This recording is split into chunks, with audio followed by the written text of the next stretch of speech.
Messi কাণ্ডে এবার শতদ্রু দত্তের জামিনের আর্জি খারিজ হয়ে গেল।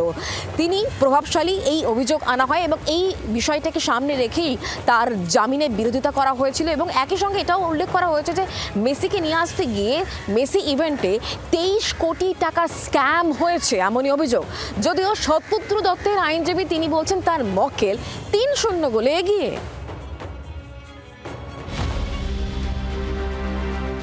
হাতে গীতা, মুখে মাস্ক, এভাবেই রবিবার বিধাননগর মহকুমা আদালতে ঢুকতে দেখা যায় যুবভারতীতে মেসির ইভেন্ট ম্যানেজার শতদ্রু দত্তকে। এদিনই ছিল তার পুলিশ হেফাজতের শেষ দিন, কিন্তু এদিনও জামিন পাননি তিনি।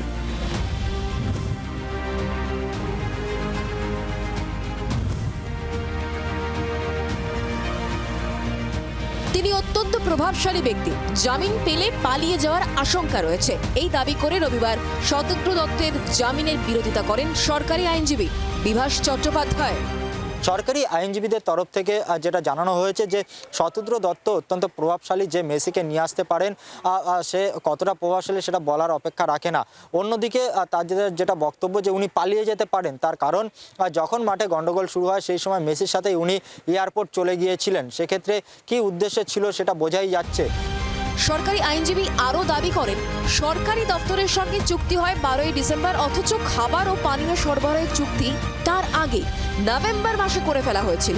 এতে আয়োজকের উদ্দেশ্য নিয়েই প্রশ্ন উঠছে। তার বিরোধিতা করেন শতদ্রুর আইনজীবী। যে অথরিটির কাছে এত বড় একটা প্রোগ্রাম করার জন্য পারমিশন দরকার হয়, সমস্ত জায়গায় আমরা আগের থেকেই পারমিশন চেয়েছিলাম এবং পেয়েও ছিলাম, এবং ওনারা এনওসিও দিয়েছিলেন, কমপ্লায়েন্সও আমরা সঠিকভাবে করেছিলাম। তো সুতরাং এর পরে এই ঘটনার এরকম একটা ঘটনার কারণে আমাকে বিহাইন্ড দ্য বার রাখার কোনো প্রয়োজন বা কারণ আছে বলে অন্তত আমি ওনার অ্যাডভোকেট হিসেবে মনে করি না। সরকারি আইনজীবীর তরফে বলা হয় যুবভারতীতে মেসির ইভেন্ট ঘিরে প্রায় 23 কোটি টাকার দুর্নীতির অভিযোগ রয়েছে। 35,000-এর মতো টিকিট বিক্রি হয়েছিল, 19 কোটি টাকার টিকিট বিক্রি করা হয়েছে। পাশাপাশি ইভেন্টের দিন বিশৃঙ্খলায় 2 কোটি টাকার সরকারি সম্পত্তির ক্ষতি হয়েছে। আপনারা জানেন না, আমাদের তো মানুষ যারা টিকিট কেটেছে কষ্ট করে তাদের টাকাগুলো সব মিলিয়ে আমাদের সরকারি সম্পত্তির ধ্বংস মিলিয়ে তো প্রায় মোর দ্যান 22 crore। এটা আদালতে বলা হয়েছে, প্রসিকিউশন তার স্টেটমেন্ট দিয়েছে। ওদের তো প্রথম থেকেই লক্ষ্য যাতে আমার জামিনটা না হয়, সেই জন্য ওরা যাবতীয় স্টেটমেন্ট এমনভাবে দেবে যেটাতে আমার জামিনটা আদালত রিজেক্ট করে। শতদ্রুর একাধিক জটিল রোগের কথা উল্লেখ করে জামিন চান তার আইনজীবী, যদিও আবেদন খারিজ করে তাকে 9 জানুয়ারি পর্যন্ত জেল হেফাজতে রাখার নির্দেশ দিয়েছে। তার পাশাপাশি তাকে জেলে গিয়ে জিজ্ঞাসাবাদ করতে পারেন তদন্তকারী আধিকারিকরা, এমনটাও কিন্তু অর্ডার দেওয়া হয়েছে।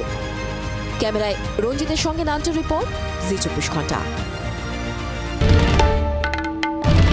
বাংলার আওয়াজ, বাঙালির আবেগ, জি 24 ঘন্টা।